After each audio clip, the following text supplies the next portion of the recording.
પાટણ નગરપાલિકાની ખાસ સભામાં અધિકારીઓ ગેરહાજર જોવા મળ્યા. સભામાં ભારે હોબાળો થયો. વિપક્ષે ભ્રષ્ટાચારના આક્ષેપો કર્યા છે. ઉપપ્રમુખે બોલાવેલી ખાસ સામાન્ય સભા મુલતવી રખાઈ. ચીફ ઓફિસર પ્રમુખ સહિત કોઈ અધિકારી હાજર ન રહ્યા. સત્તાધારી પક્ષના 16 સભ્યોની રજૂઆત બાદ સભા બોલાવવામાં આવી હતી. બે અગત્યના મુદ્દા હતા. એ અગત્યના મુદ્દાના કામ માટે બોલાવી હતી, બરાબર.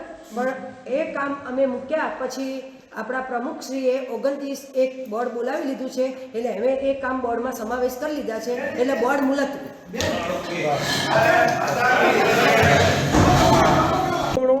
એક પ્રાદેશિક કમિશનરનો કારોબારીનો ઠરાવનો મુદ્દો હતો. એની ઠરાવના બાબતે આ સામાન્ય સભા બોલાવવામાં આવી હતી. એ નિસંગતતા આવી હતી કે ટેન્ડર બાબતની નિસંગતતા હતી, એક એની નિર્ણય કરવાનો હતો.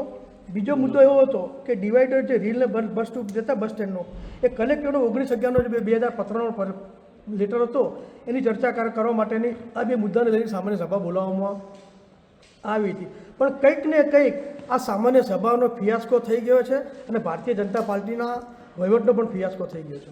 ઉપપ્રમુખની કોઈ સત્તા નથી.